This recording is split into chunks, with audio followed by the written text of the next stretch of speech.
Arcane's doing stuff. And today I come to you with another movie review. And of course, as always, we do a shirtless on this channel. So, the latest movie that I saw this week that a lot of people are talking about. So I felt the need to make a review of it.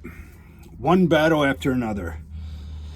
It's a movie out in theaters right now, directed by Paul Thomas Anderson, I think his name is. He directed some other movies, Boogie Nights. He has like a cult following of movies after him. And it stars Leonardo DiCaprio and Sean Penn and Benicio del Toro. I don't know the other people, but I will say about this movie, the cast was excellent.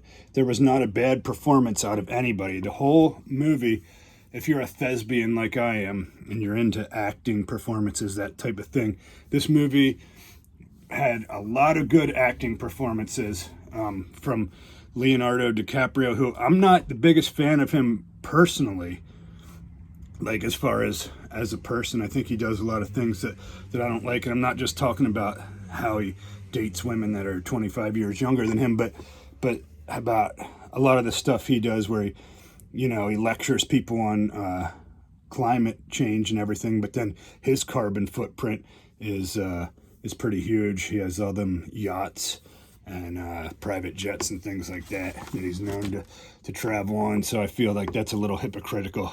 But aside from that, as an actor, he's probably one of the best of the generation. He's just every performance that he's in, really good. And this movie also had Sean Penn as one of the bad guys, and let me tell you, he was looking ripped. He's 65 years old. He must be on the Sylvester Stallone, supplement plan, because he's definitely taken some growth hormone and different hormones there, because he's looking shredded in this. He's looking better than people that are half his age. Benicio del Toro has a little bit of a smaller role, but every scene that he's in, he's awesome in it. So the casting, great, amazing. Aside from that, though, the movie was really long. It was almost 3 hours, and it felt, there was some really good scenes, but then there were some times when it felt every minute of that 3 hours to me. I know a lot of people online are saying that they loved it, which, it's fine, but I felt like it was too long for my taste. And the subject matter, I didn't know anything about this movie going into it, okay? I saw the previews, which kind of is a little deceiving, and even on Regal Cinemas, they had it listed as a comedy, and in the previews, it makes it seem like this is a funny movie. It's not a comedy, so don't be fooled into thinking that One Battle After Another is some kind of a comedy, because aside from like maybe a couple parts that were intended to make you chuckle, this is not a comedy at all. The story revolves around a let's say far left extremist group who is kind of they consider themselves revolutionaries and taking matters into their own hands, using violence, that type of thing, to spark their agenda. So if it's a political film, so if you're not into that type of thing, I would avoid this. But yeah, Leonardo DiCaprio and his woman, who I'm not sure who the actress was who played her. Her character I really didn't like. Not, because of the actress or anything. She did a good job. It was just the character I was not a fan of. She's dating Leonardo DiCaprio. She's African American, and they're revolutionaries. And Sean Penn's the bad guy, who's like this white supremacist, like kind of general, but he has a thing for black women, but he tries to keep it like hush hush, because he's like trying to get into this white supremacist group, and he ends up sleeping with her, and so then a child is born, and so you don't really know if it's Leonardo DiCaprio's characters or Sean Penn's. And just the main female, she was just she did a lot of things that I didn't really like. Then the movie things happen, she still wants to do this whole revolutionary thing, even though she has a child now, and they're trying to have a family, and like the dude's trying to be responsible and raise the kid and stuff, but she still wants to go out and fight for these causes, she wants to still be part of this whole revolutionary group and still fight the good fight, or whatever they say. And so then she gets into some trouble. She flees the country, that type of thing. And then it fast forwards to when the daughter is 16 years old, and she's with the father, living with him alone, with Leonardo DiCaprio. And then Sean Penn's character, they come out of the woodworks looking for the people that were part of this revolutionary group, and chaos ensues, that type of thing. And there was a lot of good scenes in the movie, a lot of interesting twists and turns, things like that.